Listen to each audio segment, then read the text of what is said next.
Suicide ਕਿਉਂ ਹੋ ਰਹੀ ਹੈ, ਆਪਾਂ ਨੂੰ ਉਸ ਚੀਜ਼ ਬਾਰੇ ਪਤਾ ਹੋਣਾ ਚਾਹੀਦਾ ਹੈ, ਉਸ ਚੀਜ਼ ਦਾ ਹੱਲ ਕਰਨਾ ਚਾਹੀਦਾ ਹੈ, ਨਾ ਕਿ ਆਪਾਂ ਨੂੰ ਉਸ ਚੀਜ਼ ਦਾ ਮੁਆਵਜ਼ਾ ਦੇ ਕੇ ਉਹਨੂੰ ਚੀਜ਼ ਨੂੰ ਉੱਥੇ ਖਤਮ ਕਰ ਦੇਣਾ ਚਾਹੀਦਾ। मेरे देश की धरती सोना उगले उगले हीरे मोती, मेरे देश की धरती। ਟੀਵੀ ਇੰਡਸਟਰੀ ਦੇ ਕੋਈ ਨਾ ਕੋਈ ਚਿਹਰੇ ਨਾਲ ਅਸੀਂ ਰੂਬਰੂ ਜ਼ਰੂਰ ਕਰਵਾਉਣਾ। ਅੱਜ ਤੁਹਾਨੂੰ ਅਜਿਹੀ ਪਰਸਨੈਲਿਟੀ ਨਾਲ ਰੂਬਰੂ ਕਰਵਾਉਣ ਜਾ ਰਹੇ ਹਾਂ ਜਿਨ੍ਹਾਂ ਨੇ ਦੀਆ ਔਰ ਬਾਤੀ, ਨਨਕਾਣਾ ਵਰਗੀ ਫਿਲਮਾਂ 'ਚ ਕੰਮ ਕੀਤਾ। ਮੇਰੇ ਨਾਲ ਇਸ ਸਮੇਂ ਅਸੀਂ ਉਹਨਾਂ ਦੇ ਹੋਮ ਟਾਊਨ ਪਹੁੰਚੇ ਹੋਏ ਹਾਂ। ਹੋਮ ਟਾਊਨ ਹੈਗਾ ਥੋੜਾ ਸੀਕ੍ਰੇਟ, ਉਹ ਤੁਹਾਨੂੰ ਅਸੀਂ ਦੱਸਾਂਗੇ ਨਹੀਂ।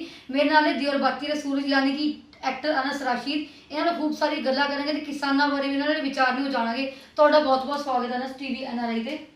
ਸਭ ਤੋਂ ਪਹਿਲਾਂ ਟੀਵੀ ਐਨਆਰਆਈ ਦੇ ਸਾਰੇ ਦਰਸ਼ਕਾਂ ਨੂੰ ਮੇਰਾ ਪਿਆਰ ਭਰਾ ਸਤਿ ਸ਼੍ਰੀ ਅਕਾਲ, ਸਲਾਮ ਤੇ ਆਦਾਬ। ਔਰ ਮੈਂ ਬਹੁਤ ਖੁਸ਼ ਹਾਂ ਕਿ ਬਿੰਨੂ ਸ਼ਰਮਾ ਅੱਜ ਮੇਰੇ ਹੋਮ ਟਾਊਨ ਆਏ ਨੇ ਤੇ ਬਹੁਤ ਬਹੁਤ ਸਵਾਗਤ ਹੈ ਤੁਹਾਡਾ। ਤੇ ਜਿੱਦਾਂ ਆਪਾਂ ਕਿਸਾਨਾਂ ਦੀ ਗੱਲ ਕਰਦੇ, ਕਿਸਾਨਾਂ ਦਾ ਮੁੱਦਾ ਕਾਫੀ ਭਖਿਆ ਹੋਇਆ ਇਸ ਟਾਈਮ, ਜਿਹੜੇ ਉਹਨਾਂ ਦੀ ਮੰਗਾਂ ਨੂੰ ਲੈ ਕੇ ਉਹ ਅੜੇ ਹੋਏ ਨੇ। ਇਹਨਾਂ ਬਾਰੇ ਤੁਹਾਡੇ ਐਜ਼ ਅ ਐਕਟਰ ਕੀ ਵਿਚਾਰ ਨੇ, ਕਿਉਂਕਿ ਸਾਰੀ ਇੰਡਸਟਰੀ ਉਹਨਾਂ ਨੂੰ ਸਪੋਰਟ ਕਰ ਰਹੀ ਹੈ। देखो मेरे हिसाब से किसानों ने सपोर्ट करना देशभक्ति ਨੂੰ सपोर्ट ਕਰਨ ਦੇ ਬਰਾਬਰ ਹੈ। ਕਿਸਾਨ ਜਿਹਨੂੰ ਆਪਾਂ ਅੰਨਦਾਤਾ ਦੇ ਨਾਮ ਨਾਲ ਜਾਣਦੇ ਆ, ਕਿਸਾਨ ਜਿਹੜਾ ਨੂੰ ਆਪਾਂ ਸ਼ੁਰੂ ਤੋਂ, ਚਾਹੇ ਉਹ ਮਨੋਜ ਕੁਮਾਰ ਜੀ ਨੇ ਆਪਣੇ ਫਿਲਮਾਂ ਰਾਹੀਂ, ਗਾਣਿਆਂ ਰਾਹੀਂ ਸਾਡੇ ਤੱਕ ਸੰਦੇਸ਼ ਪਹੁੰਚਾਏ ਹਨ। ਮੇਰੇ ਦੇਸ਼ की धरती सोना उगले उगले हीरे मोती, मेरे देश की धरती उपकार पिक्चर ਦਾ ਬਹੁਤ ਹੀ ਪਿਆਰਾ ਸੌਂਗ। ਇਹ ਸਾਰੇ ਕਿਸਾਨਾਂ ਨੂੰ ਹੌਸਲਾ ਦੇਣ ਵਾਲੀ ਗੱਲ ਹੈ। ਸਾਨੂੰ ਉਹ ਐਸਾ ਵਰਗ ਹੈ ਜਿਹਦੇ ਵਿੱਚ ਉਹਨਾਂ ਨੂੰ ਹੌਸਲੇ ਦੀ ਬਹੁਤ ਜ਼ਰੂਰਤ ਹੈ। ਹਰ ਵਰਗ ਦੇ ਵਿੱਚ ਹਰ ਬੰਦੇ ਨੂੰ, ਹਰ ਮਜ਼ਦੂਰ ਨੂੰ ਹੌਸਲੇ ਦੀ ਬਹੁਤ ਜ਼ਰੂਰਤ ਹੁੰਦੀ ਹੈ, ਲੇਕਿਨ ਕਿਸਾਨੀ ਦੇ ਵਿੱਚ ਕਿਸਾਨਾਂ ਨੂੰ ਹੌਸਲੇ ਦੀ ਬਹੁਤ ਜ਼ਰੂਰਤ ਹੈ। ਸਰਕਾਰ ਦੀ ਸਪੋਰਟ ਦੀ ਬਹੁਤ ਜ਼ਰੂਰਤ ਹੈ। ਉਹਨਾਂ ਲਈ ਸੁਵਿਧਾਵਾਂ, ਸਬਸਿਡੀਜ਼, ਫੈਸਿਲਿਟੀਜ਼ ਦੀ ਬਹੁਤ ਜ਼ਰੂਰਤ ਹੈ ਤਾਂ ਜੋ ਉਹ ਅੱਛਾ ਬੀਜਣ, ਅੱਛਾ ਬੋਣ ਤੇ ਅਸੀਂ ਅੱਛਾ ਖਾਈਏ। ਜਿੱਦਾਂ ਤੁਸੀਂ ਦੱਸਿਆ ਕਿ ਤੁਸੀਂ ਖੁਦ ਵੀ ਐਕਸਪੀਰੀਅੰਸ ਕਰ ਚੁੱਕੇ ਹੋ 3 ਮਹੀਨੇ ਖੇਤੀ ਦਾ ਐਕਸਪੀਰੀਅੰਸ, ਉਹ ਕਿੱਦਾਂ ਰਿਹਾ, ਕਿੱਦਾਂ ਦੀ ਉਹਨਾਂ ਦੀ ਲਾਈਫ ਤੁਸੀਂ ਫੀਲ ਕੀਤਾ? ਜਦੋਂ ਮੈਂ ਦੀਆਬਾਤੀ ਵਾਈਂਡ ਅਪ ਕਰਕੇ ਆਇਆ ਤਾਂ ਮੇਰੀ ਮੈਰਿਜ ਹੋਈ। ਮੈਰਿਜ ਤੋਂ ਬਾਅਦ ਮੈंने ਆਪਣੇ ਆਪ ਨੂੰ ਫ੍ਰੀ ਮਹਿਸੂਸ ਕੀਤਾ ਤੇ ਮੈਂ ਸੋਚਦਾ ਹੁੰਦਾ ਸੀ ਤੇ ਮੈਂ ਹੁਣ ਕਿੱਥੇ ਜਾਵਾਂ, because I love nature, I love natural things, plants, farming. ये मेरे दूसरे स्पोर्ट्स तो अलावा कुछ एक्टिविटीज़ हैं तो मैं अपने खेत पर जाना शुरू किया। मैं देखना चाहता सी कि एक किसान जिन्हों आप अपना अन्नदाता मानते हैं वो कितनी मेहनत मशक्कत करता है साढ़े तक वो दाना पहुँचाने ਲਈ ਜਿਹੜਾ ਅਸੀਂ ਰੋਟੀ ਦੇ ਰੂਪ ਦੇ ਵਿੱਚ, ਚਾਵਲ ਦੇ ਰੂਪ ਦੇ ਵਿੱਚ ਅਸੀਂ ਖਾ ਕੇ ਗੁਜ਼ਾਰਾ ਕਰਦੇ ਹਾਂ। मेरे ख्याल से 3-4 महीने मैंने काम किया। मैं सिर्फ रियलाइज़ करना चाहता सी, मैं अपने टाइम को यूटिलाइज़ करना चाहता सी वो चीज़ां राही ਜਿਹੜੀਆਂ कुछ प्रोडक्टिव होन, साडे देश दे हित लई होन, साडे देश दी ਉਹਦੇ ਵਿੱਚ ਹੀ देश भक्ति छुपी हुई है। जिवें ਆਪਾਂ कह रहे हैं रोटी, कपड़ा और मकान, ये तीनों चीज़ां फार्मिंग तो ही हैं। ये तीनों चीज़ां फार्मर ही करता है। रोटी भी हुई, कपड़ा भी उत्थे ही होंदा है, कपाह, कॉटन, ਉਹਦੇ ਨਾਲ ਕਪੜਾ ਬਣਦਾ ਹੈ, ਮਕਾਨ ਵੀ ਉੱਥੇ ਹੀ ਬਣਦਾ ਹੈ। ਇਹ ਹਰ ਚੀਜ਼ਾਂ ਇੱਕੋ ਹੀ ਬੰਦਾ ਕਰ ਰਿਹਾ ਹੈ ਤੇ ਸਾਨੂੰ ਇਸ ਚੀਜ਼ ਦੀ ਕਦਰ ਕਰਨੀ ਚਾਹੀਦੀ ਹੈ। ਚਾਹੇ ਉਹ ਕਿਤੇ ਦੀ ਵੀ ਸਰਕਾਰ ਹੋਵੇ, ਕਿਸੇ ਸੂਬੇ ਦੀ ਸਰਕਾਰ ਹੋਵੇ, ਮੇਰੀ ਬੇਨਤੀ ਹੈ ਕਿ ਉਹਨਾਂ ਦੀਆਂ ਜਿਹੜੀਆਂ ਮੰਗਾਂ ਉਹਨਾਂ ਨੂੰ ਪੂਰਾ ਕਰਨਾ ਚਾਹੀਦਾ ਹੈ। ਤੇ ਸਭ ਤੋਂ ਬੜੀ ਬਾਤ ਕਿਸਾਨਾਂ ਦੀ ਹੌਸਲਾ ਅਫਜ਼ਾਈ ਬਹੁਤ ਜ਼ਰੂਰੀ ਹੈ। ਉਹ ਹੌਸਲਾ ਅਫਜ਼ਾਈ ਕਰਨੀ ਬਹੁਤ ਜ਼ਰੂਰੀ ਹੈ। ਅੱਛਾ, ਉਹਨਾਂ ਦੇ ਸਪੋਰਟ 'ਚ ਕੁਝ ਕਲਾਕਾਰ ਵੀ ਉਤਰ ਰਹੇ ਨੇ ਪੰਜਾਬੀ ਇੰਡਸਟਰੀ ਤੋਂ, ਹੁਣ ਤੁਸੀਂ ਟੀਵੀ ਤੋਂ ਸਪੋਰਟ ਕਰ ਰਹੇ ਹੋ, ਇਹਦੇ ਨਾਲ ਕਿੰਨਾ ਕੁ ਜਿਹੜਾ ਪ੍ਰਭਾਵ ਪਏਗਾ? ਦੇਖੋ, ਕਲਾਕਾਰਾਂ ਨੂੰ ਲੋਕ ਆਪਣਾ ਆਈਡਲ ਮੰਨਦੇ ਹਨ, ਉਹਨਾਂ ਨੂੰ ਦੇਖਦੇ ਹਨ, ਉਹਨਾਂ ਨੂੰ ਸੁਣਦੇ ਹਨ। ਕਿਸਾਨ ਵਿਚਾਰੇ ਖੇਤਾਂ 'ਚ ਕੰਮ ਕਰਦੇ ਹਨ, ਧੁੱਪੇ ਸੜਦੇ ਹਨ, ਬਰਸਾਤ ਹੋਵੇ, गर्मी होवे, सर्दी होवे, उन्होंने अपना काम करना है। वो कदे भी इस लालच नूं काम नहीं करते हैगे भी सानूं तो प्रॉफिट होवे। वो उन्हां दा देश प्यार है, देश भगती का दूजा नाम किसानी है। ते ਅਸੀਂ ਤਾਂ ਸਿਰਫ ਇੱਕ ਪਬਲਿਕ ਫਿਗਰ ਹੋਣ ਦੇ ਨਾਤੇ ਉਹਨਾਂ ਨੂੰ ਅੱਗੇ ਰਿਪਰੈਜ਼ੈਂਟ ਕਰ ਸਕਦੇ ਹਾਂ, ਆਪਣਾ ਕੰਟਰੀਬਿਊਸ਼ਨ ਦੇ ਸਕਦੇ ਹਾਂ। ਜਿਵੇਂ ਕਿ ਮੈਂ ਤੁਹਾਨੂੰ ਦੱਸਿਆ ਕਿ ਮੈਂ ਖੁਦ ਖੇਤੀ ਕੀਤੀ ਹੈ ਤੇ ਉਸ ਨੂੰ ਮਹਿਸੂਸ ਕੀਤਾ ਹੈ ਕਿ ਕਿੰਨਾ ਟਫ ਹੈ। ਮੈਂ ਇਕੱਲਾ ਜਾ ਕੇ ਖੇਤਾਂ 'ਚ ਜਾ ਕੇ ਕੋਈ ਸੈਲਫੀ ਖਿੱਚ ਕੇ ਨਹੀਂ ਪਾਈ ਆਪਣੀ ਪੋਸਟ। ਮੈਂ ਉੱਥੇ ਕੰਮ ਕੀਤਾ ਹੈ, ਮੈਂ ਆਪਣੇ ਹੱਥਾਂ 'ਚ ਛਾਲੇ ਪਾਏ ਕਈ ਚਲਾ ਕੇ ਤੇ ਟਰੈਕਟਰ ਚਲਾਇਆ ਹੈ, ਮੈਂ ਖੁਦ ਦੇਖਿਆ ਹੈ। ਨਾ ਮੈਂ ਕੋਈ ਇੱਕ ਦਿਨ ਚਲਾਇਆ, ਨਾ ਦੋ ਦਿਨ ਚਲਾਇਆ, ਨਾ ਮੈਂ 3 ਦਿਨ ਚਲਾਇਆ। ਮੈਂ ਮੇਰੇ ਖਿਆਲ ਸੇ 3-4 ਮਹੀਨੇ ਮੈਂ ਇਕੱਠਾ ਕੰਮ ਕੀਤਾ ਔਰ ਪੂਰੀ ਗਰਮੀ 'ਚ ਪੂਰੀ ਸ਼ਿੱਦਤ 'ਚ ਕੰਮ ਕੀਤਾ ਹੈ। ਸੌਣ ਭਾਦੋਂ 'ਚ ਕੰਮ ਕੀਤਾ ਮੈਨੇ ਤੇ ਉਸ ਚੀਜ਼ ਨੂੰ ਮਹਿਸੂਸ ਕੀਤਾ ਕਿ ਕਿਸਾਨ ਦੀ ਜ਼ਿੰਦਗੀ ਕਿਵੇਂ ਹੁੰਦੀ ਹੈ। ਹਲਵਾਈ ਦੀ ਜ਼ਿੰਦਗੀ ਤਾਂ ਮੈਂ ਦੀਆਬਾਤੀ ਤੁਸੀਂ ਦੇਖ ਹੀ ਰੱਖੀ ਕਿ ਭਾਬੂ ਕਹਿੰਦੇ ਹੁੰਦੇ ਸੀ ਸਾਰਾ ਦਿਨ ਭੱਠੀ ਤੇ। ਮਤਲਬ ਤੁਸੀਂ ਹਰ ਤਰ੍ਹਾਂ ਦਾ ਐਕਸਪੀਰੀਅੰਸ ਕਰ ਚੁੱਕੇ ਹੋ, ਚਾਹੇ ਹਲਵਾਈ ਦਾ ਐਕਸਪੀਰੀਅੰਸ ਹੈ, ਚਾਹੇ ਕਿਸਾਨ ਦਾ ਐਕਸਪੀਰੀਅੰਸ ਹੈ। ਕਿਹਾ ਜਾ ਸਕਦਾ ਕਿ ਤੁਸੀਂ ਆਲਰਾਊਂਡਰ ਹੈਗੇ ਹੋ। नहीं, यू कैन से, बट मेरा खुद एक्सपीरियंस था कि चलो भट्ठी पर खड़के का काम अपने कर लिया, लेकिन सूरज वर्सेस सूरज हुन की ਇਹਦਾ ਕੀ ਹੋ ਸਕਦਾ ਹੈ। ਮਤਲਬ ਇੱਕ ਆਸਮਾਨ ਦਾ ਸੂਰਜ, ਇੱਕ ਇਹ ਸੂਰਜ ਜਦੋਂ ਕੰਮ ਕਰਨ ਤਾਂ ਕਿੱਦਾਂ ਦਾ ਮਹਿਸੂਸ ਹੋਵੇ ਇੱਕ ਬੰਦੇ ਨੂੰ, ਮਤਲਬ ਅਨਸ ਨੂੰ ਕਿਵੇਂ ਮਹਿਸੂਸ ਹੋਵੇ। ਉਹ ਜਿਹੜੀ ਤਪਸ ਹੈ, ਗਰਮੀ ਫੀਲ ਕੀਤੀ ਹੈ ਪੂਰੀ। ਬਿਲਕੁਲ। ਅੱਛਾ, ਹੁਣ ਤੁਹਾਡੇ ਟੀਵੀ ਇੰਡਸਟਰੀ ਥੋੜੀ ਗੱਲ ਕਰਦੇ, ਤੁਸੀਂ ਦੀਆ ਔਰ ਬਾਤੀ ਦੇ ਸੂਰਜ ਕਿਰਦਾਰ ਤੋਂ ਜਾਣੇ ਜਾਂਦੇ ਹੋ। ਹੁਣ ਕਾਫੀ ਟਾਈਮ ਬਾਅਦ ਤੁਸੀਂ ਇੱਕ ਮੂਵੀ ਵੀ ਕੀਤੀ ਸੀ ਨਨਕਾਣਾ, ਤੇ ਜਿੱਦਾਂ ਕੋਈ ਗੈਪ ਪੈ ਜਾਂਦਾ, ਉਸ ਗੈਪ ਦੇ ਦੌਰਾਨ ਕੀ ਕਰਦੇ ਨੇ ਸੈਲੀਬ੍ਰਿਟੀਜ਼? ਜਾਂ ਤਾਂ ਵਰਕਆਊਟ ਕਰਦੇ ਨੇ, ਯੋਗਾ ਕਰਦੇ ਨੇ, ਅਨਸ ਰਸ਼ੀਦ ਕੀ ਕਰਦੇ ਨੇ? ਮੇਰੇ ਲਈ ਫਿਟਨੈਸ ਮੰਤਰ ਜਿਹੜਾ ਹੈ ਉਹ ਖੁਸ਼ ਰਹਿਣਾ ਹੈ।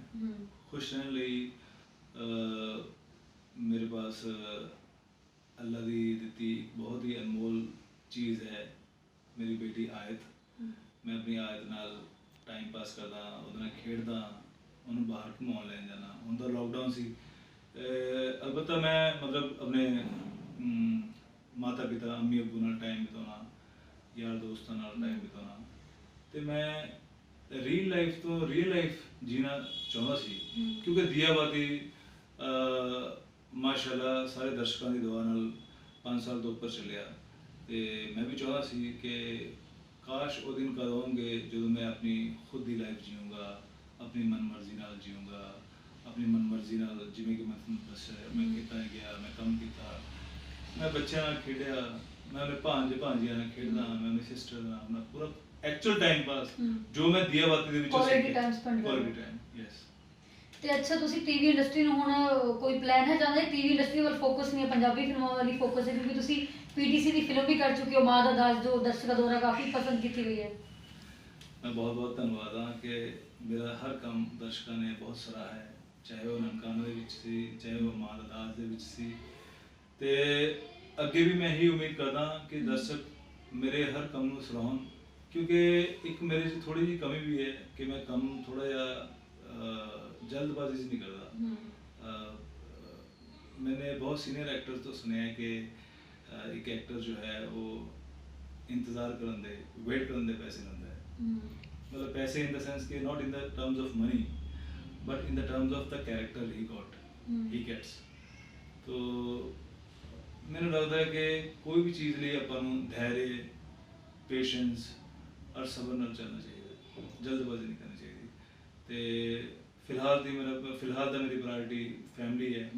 मैं फैमिली नाल अपना टाइम वधिया स्पेंड कर रहा, ते नाल ही एक कॉमन लाइफ जी रहा, कॉमन मैन दी लाइफ जी रहा, जिहदे विच मैंने बहुत कुछ सीखने को मिलता है, चीज़ों को ऑब्जर्व करने का मौका मिलता है।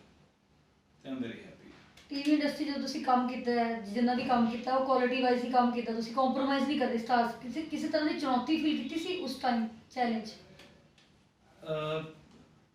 ਜਿਵੇਂ ਕਿ ਮੈਂ ਬਿਨੂੰ ਦੱਸਿਆ ਕਿ ਮੈਂ ਜੋ ਵੀ ਕੰਮ ਕਰਦਾ, ਮਤਲਬ ਮੈਂ ਉਹਦੇ ਵਿੱਚ ਪੂਰਾ ਆਪਣਾ 100% ਦੇਣ ਦੀ ਕੋਸ਼ਿਸ਼ ਕਰਦਾ ਐਜ਼ ਐਨ ਐਕਟਰ। ਜੇ ਮੈਂ ਆਪਣਾ 100% ਦੇਣ ਦੀ ਕੋਸ਼ਿਸ਼ ਕਰੂੰਗਾ ਤਾਂ ਆਈ ਐਮ ਸ਼ੋਰ ਕਿ ਮੇਰੇ ਰਾਈਟਰ, ਮੇਰੇ ਕੈਮਰਾਮੈਨ, ਮੇਰੇ ਡਾਇਰੈਕਟਰ, ਮੇਰੇ ਚੈਨਲ ਵਾਲੇ ਜਿੰਨੇ ਵੀ ਹਨ ਉਹ ਵੀ ਆਪਣਾ 100% ਦੇਣ ਦੀ ਕੋਸ਼ਿਸ਼ ਕਰਾਂਗੇ, ਸ਼ਾਇਦ ਉਸ ਤੋਂ ਵੱਧ ਹੀ। ਇਟਸ ਅ ਚੇਨ, ਮਤਲਬ ਇਹ ਚੇਨ ਸਿਸਟਮ ਹੈ। ਤੇ अगर मैं मतलब जलेबियाँ बनाइया तो मैं खुद जलेबियाँ पहला सीखियाँ। अगर मैं पृथ्वीराज चौहान दे विच घोड़सवारी की है तो मैं पहला ऑन द स्पॉट हर चीज़ का एक्सपीरियंस लेता, मतलब हाँ जी हर चीज़ एक्सपीरियंस लैके ऑन द स्पॉट, क्योंकि टीवी दे विच अपने को इन्ना टाइम नहीं होंदा कि आप पहला वर्कशॉप लाइए, ਪਹਿਲਾਂ ਉਹ ਚੀਜ਼ ਸਿੱਖਣ ਲਈ ਆਪਾਂ ਕਿਸੇ ਹੋਰ ਕੰਟਰੀ ਜਾਈਏ ਜਾਂ ਫਿਰ ਆਪਾਂ ਨੂੰ ਕੋਈ ਉੱਥੇ ਐਕਸਪਰਟ ਸਿਖਾਉਣ। ਆਪਾਂ ਨੂੰ ਆਡੀਸ਼ਨ ਤੋਂ ਬਾਅਦ ਸਡਨ ਕਾਲ ਆਉਂਦਾ ਹੈ ਤੇ ਸਡਨ ਇੱਕ ਡੇਟ ਫਿਕਸ ਹੁੰਦੀ ਹੈ ਤੇ ਆਪਾਂ ਸ਼ੂਟਿੰਗ ਚਾਲੂ ਕਰ ਦਿੰਦੇ ਹਾਂ। ਤੇ with the grace of god ਅਲਹਮਦੁਲਿਲਾ ਕਿ ਜੋ ਵੀ ਮੈਂ ਕੰਮ ਕੀਤੇ ਹਨ ਉਹ ਮੇਰੀ ਆਬਜ਼ਰਵੇਸ਼ਨ ਪਾਵਰ ਦੇ ਨਾਲ ਹੀ ਮੈਂ ਕਰ ਪਾਇਆ। ਚਾਹੇ ਮੈਂ ਕਾਮਨ ਮੈਨ ਸੂਰਜ ਰਾਠੀ ਜਿਹੜਾ ਇੱਕ ਹਲਵਾਈ ਸੀ ਉਹਦਾ ਕਿਰਦਾਰ ਪਲੇ ਕੀਤਾ, ਜਾਂ ਫਿਰ ਕਿੰਗ ਦ ਗ੍ਰੇਟ ਧਰਤੀ ਕਾ ਵੀਰ ਯੋਧਾ ਪ੍ਰਿਥਵੀ ਰਾਜ ਚੌਹਾਨ, ਉਹਦੇ ਵਿੱਚ ਘੋੜੇ ਦੌੜਾਏ, ਤਲਵਾਰਬਾਜ਼ੀ ਕੀਤੀ। ਉਹ ਸਾਰਾ ਮੈਂ with the support of my action designers, action masters, ਉਹਨਾਂ ਦੀ ਸਪੋਰਟ ਨਾਲ ਕਰ ਪਾਇਆ। ਅੱਛਾ, ਜੇਕਰ ਅਸੀਂ ਸਰਕਾਰਾਂ ਦੀ ਗੱਲ ਕਰੀਏ, ਸਰਕਾਰਾਂ ਬਾਰੇ ਤੁਹਾਡੇ ਬਤੌਰ ਕਲਾਕਾਰ ਕੀ ਵਿਊਜ਼ ਨੇ? ਸਰਕਾਰ ਬਾਰੇ ਮੇਰੇ ਇਹੀ ਵਿਊਜ਼ ਹਨ ਕਿ ਸਰਕਾਰਾਂ ਨੂੰ ਕਿਸਾਨਾਂ ਦੀ ਸਪੋਰਟ ਕਰਨੀ ਚਾਹੀਦੀ ਹੈ, ਕਿਸਾਨਾਂ ਦੀਆਂ ਮੰਗਾਂ ਨੂੰ ਪੂਰਾ ਕਰਨਾ ਚਾਹੀਦਾ ਹੈ। ਸ਼ੁਰੂ ਤੋਂ ਸਰਕਾਰ ਹੋਵੇ, ਕਲਾਕਾਰ ਹੋਵੇ ਜਾਂ ਕੋਈ ਵੀ ਵਰਗ ਦੇ ਲੋਕ ਹੋਣ, ਉਹ ਹਮੇਸ਼ਾ ਕਿਸਾਨਾਂ ਨੂੰ ਹੌਸਲਾ ਅਫਜ਼ਾਈ ਦਿੰਦੇ ਆ ਰਹੇ ਹਨ। ਆਪਣੇ ਫਿਲਮਾਂ ਦੇ ਦੁਆਰਾ, ਆਪਣੇ ਗੀਤਾਂ ਦੇ ਦੁਆਰਾ। ਲਗਾਨ ਪਿਕਚਰ ਆਈ ਸੀ, ਉਹਦੇ ਵਿੱਚ ਵੀ ਆਪਾਂ ਨੇ ਦੇਖਿਆ ਕਿ ਕਿਸ ਤਰ੍ਹਾਂ ਉਹਨਾਂ ਨੇ ਮਤਲਬ ਅੰਗਰੇਜ਼ੀ ਹਕੂਮਤ ਦਾ ਮੁਕਾਬਲਾ ਕੀਤਾ ਤਾਂ ਜੋ ਉਹਨਾਂ ਤੋਂ ਲਗਾਨ ਨਾ ਲੱਥਿਆ ਜਾਵੇ। ਤੇ ਅਸੀਂ ਵਕਤਨ ਫਵਕਤਨ ਇਸ ਚੀਜ਼ ਦਾ ਮੈਸੇਜ ਦਿੰਦੇ ਰਹਿੰਦੇ ਹਾਂ ਕਿ ਸਾਨੂੰ ਕਿਸਾਨਾਂ ਦੀ ਸਪੋਰਟ ਕਰਨੀ ਚਾਹੀਦੀ ਹੈ। ਤੇ ਮੇਰੀ ਸਰਕਾਰ ਅੱਗੇ ਇਹੀ ਬੇਨਤੀ ਹੈ, ਇਹੀ ਦਰਖਾਸਤ ਹੈ ਕਿ ਉਹ ਸਾਡੇ ਕਿਸਾਨਾਂ ਨੂੰ ਵੱਧ ਤੋਂ ਵੱਧ ਸਹੂਲਤਾਂ ਦੇਣ, ਉਹਨਾਂ ਉੱਪਰ ਲੱਗੇ ਇਸ ਬਿੱਲ ਨੂੰ ਮਾਫ ਕਰਨ, ਤੇ ਤਾਂ ਜੋ ਸਾਡੇ ਦੇਸ਼ ਦਾ ਖੁਸ਼ਹਾਲ ਕਿਸਾਨ ਖੁਸ਼ੀ ਨਾਲ ਜਦੋਂ ਖੇਤੀ ਕਰੂਗਾ, ਅੰਨ ਬੀਜੂਗਾ, ਤਾਂ ਉਹ ਖੁਸ਼ੀ ਨਾਲ ਸਾਨੂੰ ਲੱਗੂਗਾ ਤੇ ਸਾਡੀ ਸਿਹਤ ਬਰਕਰਾਰ ਹੋਊਗੀ। ਕੀ ਸਰਕਾਰ ਜਦੋਂ ਕਿਸਾਨ ਕੋਈ ਆਤਮ ਹੱਤਿਆ ਕਰਦਾ ਉਹਨਾਂ ਨੂੰ ਉਹਦੇ ਪਰਿਵਾਰ ਨੂੰ ਮੁਆਵਜ਼ਾ ਦੇ ਕੇ ਉਹਨਾਂ ਨੂੰ ਉਹ ਕਰਦੀ ਇੱਕ ਕਿਸਮ ਦੀ ਟਾਲਮਟੋਲ ਕੀਤੀ ਜਾਂਦੀ ਹੈ? ਕਿਉਂਕਿ ਇਸ ਤੇ ਆਮਿਰ ਖਾਨ ਪਹਿਲਾਂ ਫਿਲਮ ਬਣਾ ਚੁੱਕੇ ਨੇ ਪਿਪਲੀ ਲਾਈਵ, ਜੋ ਕਿਸਾਨਾਂ ਦੇ ਸੁਸਾਈਡ ਉੱਪਰ ਬੇਸ ਸੀਗੀ। ਜੀ ਦੇਖੋ, ਜ਼ਿੰਦਗੀ ਹੈ ਤਾਂ ਜਿਵੇਂ ਕਹਿੰਦੇ ਜਾਨ ਹੈ ਤਾਂ ਜਹਾਨ ਹੈ। ਮੁਆਵਜ਼ਾ ਤਾਂ ਇੱਕ ਛੋਟੀ ਜਿਹੀ ਚੀਜ਼ ਹੈ, ਜਿਹੜੀ ਜਾਨ ਹੈ ਨਾ ਉਹੀ ਸਭ ਕੁਝ ਹੈ। ਜਦੋਂ ਇੱਕ ਬੰਦਾ ਹੀ ਚਲਾ ਗਿਆ ਤਾਂ ਮੁਆਵਜ਼ਾ ਦੇ ਕੇ ਆਪਾਂ ਉਹਨੂੰ ਕਿੰਨਾ, ਉਸ ਤੋਂ ਬਾਅਦ ਕੀ ਰੁਕੀਆਂ ਸੁਸਾਈਡਸ ਨਹੀਂ ਰੁਕੀਆਂ। ਤੇ ਮੈਂ ਚਾਹੁੰਦਾ ਕਿ ਇਹ ਸੁਸਾਈਡ ਕਿਉਂ ਹੋ ਰਹੀ ਹੈ ਆਪਾਂ ਨੂੰ ਉਸ ਚੀਜ਼ ਬਾਰੇ ਪਤਾ ਹੋਣਾ ਚਾਹੀਦਾ ਹੈ, ਉਸ ਚੀਜ਼ ਦਾ ਹੱਲ ਕਰਨਾ ਚਾਹੀਦਾ ਹੈ, ਨਾ ਕਿ ਆਪਾਂ ਨੂੰ ਉਸ ਚੀਜ਼ ਦਾ ਮੁਆਵਜ਼ਾ ਦੇ ਕੇ ਉਹਨੂੰ ਚੀਜ਼ ਨੂੰ ਉੱਥੇ ਖਤਮ ਕਰ ਦੇਣਾ ਚਾਹੀਦਾ ਹੈ। ਤੇ ਮੇਰੀ ਇਹੀ ਦਰਖਾਸਤ ਹੈ ਕਿ ਕਿਸਾਨਾਂ ਦੀਆਂ ਮੰਗਾਂ ਨੂੰ ਸਮਝਿਆ ਜਾਵੇ ਤੇ ਉਹਨਾਂ ਨੂੰ ਪੂਰਾ ਕੀਤਾ ਜਾਵੇ, ਤਾਂ ਜੋ ਹਿੰਦੁਸਤਾਨ ਜਿਹੜਾ ਕਿ ਇਕੱਲਾ ਹਿੰਦੁਸਤਾਨ ਨਹੀਂ ਬਲਕਿ ਬਾਹਰ ਦੇਸ਼ਾਂ ਨੂੰ ਵੀ ਦਾਣਾ ਪਾਣੀ ਭੇਜਦਾ ਹੈ, ਤੇ ਉਹ ਸਾਡਾ ਭਾਰਤ ਦੇਸ਼ ਮਹਾਨ, ਉਹ ਹਮੇਸ਼ਾ ਐਂ ਜਿਹਨੂੰ ਕਹਿੰਦੇ ਨੇ ਹੱਸਦਾ ਖੇਡਦਾ ਹੱਸਦਾ ਵੱਸਦਾ ਹੈ। ਅੱਛਾ, ਹੁਣ ਤੁਸੀਂ ਵਾਪਸ ਆਉਣਾ ਤੁਹਾਡੇ ਟੀਵੀ ਇੰਡਸਟਰੀ ਦੇ, ਪੰਜਾਬੀ ਇੰਡਸਟਰੀ ਦੇ ਜੋ ਇਸ ਸਮੇਂ ਹਾਲਾਤ ਨੇ ਕਰੋਨਾ ਕਰਕੇ ਟੀਵੀ ਇੰਡਸਟਰੀ ਦੇ, ਉਹਦੇ ਬਾਰੇ ਕੀ ਕਹਿਣਾ ਚਾਹੋਗੇ? ਸਭ ਤੋਂ ਪਹਿਲਾਂ ਮੈਂ ਇਹੀ ਕਹਿਣਾ ਚਾਹੂੰਗਾ, ਐਂਟਰਟੇਨਮੈਂਟ ਇੰਡਸਟਰੀ ਜਿਹੜੀ ਹੈ ਉਹ ਐਂਟਰਟੇਨਮੈਂਟ ਵਾਸਤੇ ਹੁੰਦੀ ਹੈ, ਉਹ ਕੋਈ ਬਹੁਤ ਜ਼ਰੂਰੀ ਕੰਮ ਤਾਂ ਹੈ ਨਹੀਂ। ਜਦੋਂ ਆਪਣੇ ਦੇਸ਼ ਦੀ ਆਵਾਮ, ਆਪਣੇ ਦੇਸ਼ ਦੀ ਪਬਲਿਕ, ਆਪਣੇ ਦੇਸ਼ ਦੇ ਵਿਊਅਰਸ ਖੁਸ਼ ਰਹਿਣਗੇ ਤਾਂ ਉਹ ਖੁਸ਼ੀ ਨਾਲ ਉਸ ਚੀਜ਼ ਨੂੰ ਦੇਖਣਗੇ, ਉਸ ਚੀਜ਼ ਦਾ ਆਨੰਦ ਮਾਣਨਗੇ।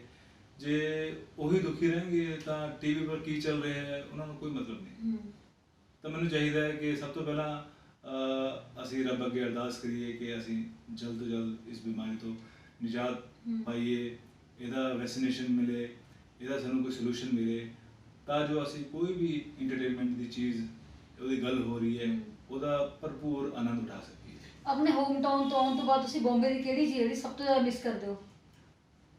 ਬੰਬੇ ਦੀ ਜਿਹੜੀ ਨਾਈਟ ਲਾਈਫ ਹੈ ਉਹ ਮੈਂ ਬਹੁਤ ਜ਼ਿਆਦਾ ਮਿਸ ਕਰਦਾ। ਜਦੋਂ ਮੈਂ ਪੈਕਅਪ ਤੋਂ ਬਾਅਦ ਰਾਉਂਡ ਮਾਰਨ ਜਾਂਦਾ ਸੀ ਆਪਣੇ ਯਾਰ ਦੋਸਤਾਂ ਨਾਲ, ਜਾਂ ਕਈ ਵਾਰ ਇਕੱਲਾ ਆਰਾਮ ਨਾਲ ਬੈਂਡ ਸਟੈਂਡ 'ਤੇ ਜਾ ਕੇ ਜਾਂ ਮਰੀਨ ਡਰਾਈਵ 'ਤੇ ਜਾ ਕੇ ਆਰਾਮ ਨਾਲ ਰਿਲੈਕਸ ਹੋ ਕੇ ਬੈਠ ਜਾਣਾ, ਉਹ ਚੀਜ਼ ਜਿਹੜੀ ਹੈ ਉਹ ਮੈਂ ਬਹੁਤ ਜ਼ਿਆਦਾ ਮਿਸ ਕਰ ਰਿਹਾ। ਤੇ ਤੁਹਾਡੇ ਹੁਣ ਤੱਕ ਜਿੰਨੇ ਵੀ ਕਿਰਦਾਰ ਨਿਭਾਏ ਉਹਨਾਂ 'ਚ ਤੁਹਾਡਾ ਡ੍ਰੀਮ ਰੋਲ ਕਿਹੜਾ ਹੈ? ਜਿਹੜਾ ਡ੍ਰੀਮ ਰੋਲ ਜਾਂ ਫਿਰ ਉਹ ਆਉਣਾ ਡ੍ਰੀਮ ਰੋਲ, ਅਨਸ ਰਸ਼ੀਦ ਦਾ ਜਿਹੜਾ ਡ੍ਰੀਮ ਰੋਲ ਕਿੱਦਾਂ ਦਾ ਹੋਣਾ ਚਾਹੀਦਾ? ਮੇਰਾ ਡ੍ਰੀਮ ਰੋਲ ਹਮੇਸ਼ਾ ਪਬਲਿਕ ਦੇ ਨਾਲ ਹੁੰਦਾ ਹੈ। ਮੈਂ ਛੋਟੇ ਛੋਟੇ ਕਿਰਦਾਰ ਕਰਨਾ ਚਾਹੁੰਦਾ।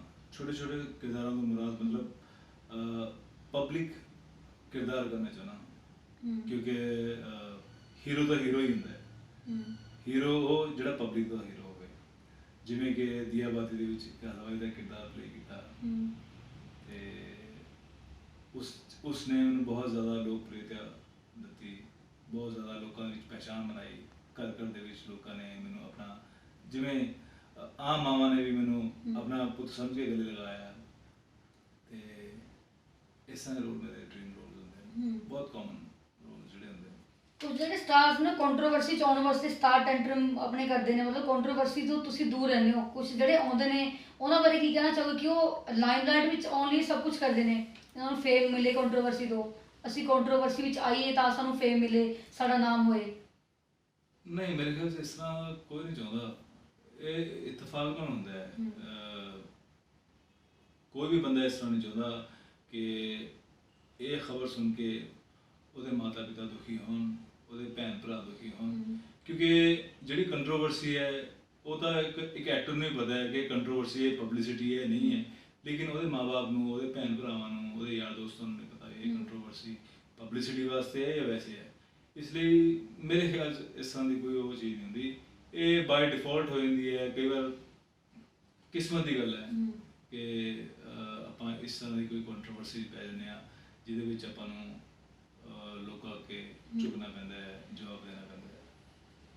ਕੋਈ ਐਕਟਰ ਕੰਟਰੋਵਰਸੀ ਹੁਣ ਜਿਹੜਾ ਟੀਵੀ ਦਾ ਔਰ ਹੈ ਉਹਦੇ ਬਾਰੇ ਕੀ ਕਹਿਣਾ ਚਾਹੋਗੇ? ਕਾਫੀ ਡਿਫਰੈਂਟ ਐਕਸਪੈਰੀਮੈਂਟਸ ਹੋ ਰਹੇ ਨੇ, ਤਰ੍ਹਾਂ ਤਰ੍ਹਾਂ ਦੇ ਸੀਰੀਅਲਸ ਬਣ ਰਹੇ ਨੇ, ਸ਼ੂਟਿੰਗਸ ਵੀ ਸਟਾਰਟ ਹੋ ਚੁੱਕੇ ਨੇ ਮੁੜ ਤੋਂ। ਮੈਨੂੰ ਟੀਵੀ ਦੇਖ ਕੇ, ਜੇ ਅੱਜ ਕੱਲ੍ਹ ਮੈਂ ਟੀਵੀ ਦੇਖਦਾ ਤਾਂ ਮੈਨੂੰ ਬਹੁਤ ਖੁਸ਼ੀ ਹੁੰਦੀ ਹੈ। ਬਹੁਤ ਖੂਬਸੂਰਤ ਚਿਹਰੇ, ਬਹੁਤ ਖੂਬਸੂਰਤ ਡਾਇਰੈਕਸ਼ਨ, ਬਹੁਤ ਖੂਬਸੂਰਤ ਸੈੱਟ ਲੱਗੇ ਹੋਏ ਹਨ, ਤੇ ਔਰ ਬਹੁਤ ਹੀ ਖੂਬਸੂਰਤੀ ਨਾਲ ਉਹਨਾਂ ਨੂੰ ਸ਼ੂਟ ਕੀਤਾ ਜਾ ਰਿਹਾ ਹੈ। ਬਹੁਤ ਹੀ ਪ੍ਰੀਕਾਸ਼ਨ ਲੈ ਕੇ ਸ਼ੂਟ ਕੀਤਾ ਜਾ ਰਿਹਾ ਹੈ। ਆਈ ਥਿੰਕ ਬਹੁਤ ਹੀ ਸਾਫ਼ ਸਫਾਈ ਨਾਲ ਸ਼ੂਟ ਕੀਤਾ ਜਾ ਰਿਹਾ ਹੈ, ਤੇ ਬਹੁਤ ਵਧੀਆ ਲੱਗ ਰਿਹਾ ਹੈ ਨਵੀਂ ਜਨਰੇਸ਼ਨ ਨੂੰ ਟੀਵੀ ਪਰ ਕੰਮ ਕਰਦੇ ਦੇਖਦੇ। ਤੇ ਹੁਣ ਤੁਹਾਡੇ ਫੈਨਸ ਤੁਹਾਨੂੰ ਕਦੋਂ ਪੰਜਾਬੀ ਫਿਲਮਾਂ 'ਚ ਦੇਖਣਗੇ? ਤੁਸੀਂ ਇੱਕ ਮੂਵੀ ਕੀਤੀ ਸੀ ਪੀਟੀਸੀ ਦੀ, ਮਾਂ ਦਾ ਦਾਜ, ਹੁਣ ਤੁਸੀਂ ਕਿਹੜਾ ਪ੍ਰੋਜੈਕਟ ਕਰ ਰਹੇ ਹੋ? ਫਿਊਚਰ ਪਲਾਨਸ ਕੀ ਨੇ? I think inshallah very soon I will be back on screen. मैं ਇਹ ਤਾਂ ਨਹੀਂ ਵਾਅਦਾ ਕਰਦਾ ਕਿ ਮੈਂ ਪੰਜਾਬੀ ਫਿਲਮ 'ਚ ਆਵਾਂ, ਹਿੰਦੀ ਫਿਲਮ 'ਚ ਆਵਾਂ, ਤੇਲਗੂ, ਤਮਿਲ, ਭੋਜਪੁਰੀ, ਇਸ ਤਰ੍ਹਾਂ ਦੀ ਕੋਈ ਗੱਲ ਨਹੀਂ। ਮਤਲਬ I want to come back, ਔਰ ਮੈਂ ਆਪਣੇ ਦਰਸ਼ਕਾਂ ਨੂੰ ਦੁਬਾਰਾ ਐਂਟਰਟੇਨਮੈਂਟ ਕਰਨ ਦੀ ਪੂਰੀ ਕੋਸ਼ਿਸ਼ ਕਰ ਰਿਹਾ, ਆਪਣੀ ਫਿਟਨੈਸ ਵੱਲ ਵੀ ਧਿਆਨ ਦੇ ਰਿਹਾ, ਤੇ ਅਲਹਮਦੁਲਿਲਾ ਮੈਂ ਆਪਣੀ ਫੈਮਿਲੀ ਨਾਲ ਵੀ ਅੱਛਾ ਟਾਈਮ ਬਿਤਾ ਰਿਹਾ। ਤੇ I think now is the time to come back.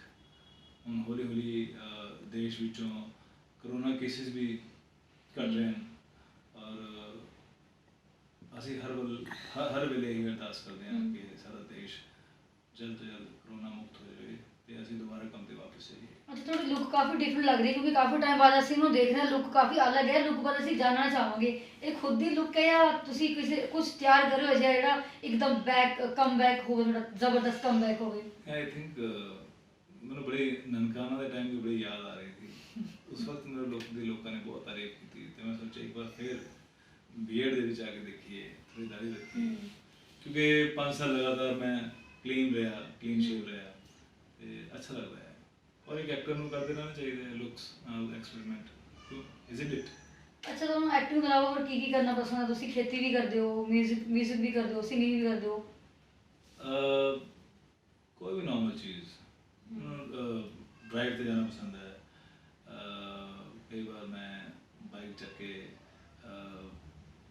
ਕਿਤੇ ਦੂਰ ਦਰਾਜ਼ ਇਕਾਂਤ ਪਲੇਸ ਦੇ ਵਿੱਚ ਜਾ ਕੇ just to see what is happening, ਕਿ ਮਾਹੌਲ ਕਿੱਦਾਂ ਦਾ ਹੈ, ਕੀ ਹੈ, ਬਸ ਮੈਨੂੰ ਆਪਣਾ ਨੇਚਰ ਨੂੰ ਕੈਪਚਰ ਕਰਦੇ ਹੋ, ਮਤਲਬ ਬਾਹਰ ਜਾ ਕੇ ਤੁਸੀਂ ਨੇਚਰ ਨੂੰ ਕੈਪਚਰ ਕਰਨ ਦੀ ਕੋਸ਼ਿਸ਼ ਕਰਦਾ। ਮੈਂ ਕੋਸ਼ਿਸ਼ ਕਰਦਾ ਕਿ ਮੈਂ ਅਗਰ ਥੋੜ੍ਹਾ ਜਿਹਾ ਵੀ ਫੋਕਸ ਕਰ ਸਕਾਂ, ਥੋੜ੍ਹਾ ਜਿਹਾ ਵੀ ਆਪਣੇ ਆਪ ਨੂੰ ਆਪਣੇ ਆਪ ਤੋਂ ਹਟ ਕੇ, ਦੁਨੀਆਦਾਰੀ ਤੋਂ ਹਟ ਕੇ ਨੇਚਰ ਦੀ ਉਸ ਚੀਜ਼ ਨੂੰ ਸਮਝ ਸਕਾਂ। ਮੇਰੇ ਖਿਆਲ 'ਚ 1 ਜਾਂ 2 ਮਿੰਟ ਵੀ ਅਗਰ ਮੈਂ ਆਪਣੇ ਆਪ ਨੂੰ ਫੋਕਸ ਕਰ ਸਕਾਂ ਤਾਂ ਮੈਨੂੰ ਇਹ ਲੱਗਦਾ ਹੈ ਕਿ ਮੈਂ ਨੇਚਰ ਦੇ ਕਰੀਬ ਹਾਂ। ਨਹੀਂ ਤਾਂ ਆਪਣੀ ਜ਼ਿੰਦਗੀ ਦੇ ਵਿੱਚ ਇੰਨੀ ਭੱਜ ਦੌੜ ਹੈ ਕਿ ਸਾਨੂੰ ਪਤਾ ਹੀ ਨਹੀਂ ਲੱਗਦਾ ਸਾਡੇ ਕੋਲ ਦੀ ਕੌਣ ਲੰਘ ਗਿਆ। ਬਾਅਦ 'ਚ ਫੋਨ ਆਉਂਦਾ ਕਿੱਥੇ ਡੁੱਬਿਆ ਹੋਇਆ ਸੀ, ਅਸਾਂ ਤੇ ਨਾਲ ਗਏ ਤੇ ਨਾ ਦੇਖੀ ਨਹੀਂ ਸਾਡੇ ਨਹੀਂ, ਕਿਉਂਕਿ ਆਪਾਂ ਆਪਣਾ ਧਿਆਨ ਕਿਤੇ ਹੋ ਰਿਹਾ, ਆਪਾਂ ਜਾ ਕਿਤੇ ਹੋ ਰਹੇ ਹਾਂ। ਤਾਂ ਮੈਨੂੰ ਲੱਗਦਾ ਇਨਸਾਨ ਨੂੰ ਫੋਕਸਡ ਰਹਿਣਾ ਬਹੁਤ ਜ਼ਰੂਰੀ ਹੈ। ਅੱਛਾ ਜਾਂਦੇ ਜਾਂਦੇ ਤਾਂ ਅਸੀਂ ਪਰਫੈਕਟ ਐਂਡਿੰਗ ਕਰਵਾਉਣਾ ਇੱਕ ਤਾਂ ਅਸੀਂ ਨਨਕਾਣਾ ਦੀ ਐਕਟਿੰਗ ਕਰਵਾਵਾਂਗੇ ਤਾਂ ਤਾਰੀ ਕਿਉਂਕਿ ਇਹਨਾਂ ਨੇ ਕਿਹਾ ਮੇਰੀ ਮੈਮਰੀ ਨਾ ਰੀਫਰੈਸ਼ ਹੋਈ ਹੈ ਇਹ ਦਾੜੀ ਰੱਖੇ ਤੇ ਇੱਕ ਇਹਨਾਂ ਤੋਂ ਗਾਣਾ ਵੀ ਸੁਣਾਂਗੇ ਕਿਉਂਕਿ ਇਹ ਪਰਫੈਕਟ ਐਂਡਿੰਗ ਕਰਦੇ ਕਿਉਂਕਿ ਤੁਸੀਂ ਕਹਿੰਦੇ ਤੁਸੀਂ ਇਹਨਾਂ ਦੀ ਦਾੜੀ ਤਾਂ ਉਹਨਾਂ ਨੂੰ ਯਾਦ ਆ ਗਈ ਇਹਨਾਂ ਦੀ ਮੂਵੀ ਨਨਕਾਣਾ ਤੇ ਉਹ ਐਂਡਿੰਗ ਵੀ ਕਰਵਾਵਾਂਗੇ ਤਾਂ ਤੁਸੀਂ ਸਿੰਗਰ ਵੀ ਬਹੁਤ ਬਹੁਤ ਵਧੀਆ ਹੈਗੇ ਹੋ। ਨਹੀਂ ਨਹੀਂ ਦੇਖੋ ਸਿੰਗਿੰਗ ਜਿਹੜੀ ਹੈ ਉਹ ਸਾਰੇ ਪੰਜਾਬੀਆਂ ਦੇ ਖੂਨ ਦੇ ਵਿੱਚ ਹੈ ਤੇ ਜਦੋਂ ਵੀ ਖੁਸ਼ ਹੁੰਦੇ ਆ ਜਦੋਂ ਵੀ ਹਲਕਾ ਫੁਲਕਾ ਮਾਹੌਲ ਦੇਖ ਕੇ ਅਸੀਂ ਵੀ ਗੁੰਗਣਾ ਲੈਂਦੇ ਹਾਂ ਤੇ ਇਸ ਵੇਲੇ ਦੇ ਹਾਲਾਤ ਨੂੰ ਦੇਖਦੇ ਹੋਏ ਮੈਂ ਇਹੀ ਗਾਣਾ ਗਾਣਾ ਚਾਹੂੰਗਾ ਮੇਰੇ ਦਿਮਾਗ 'ਚ ਜਿਹੜਾ ਗਾਣਾ ਆ ਰਿਹਾ ਹੈ मेरे देश की धरती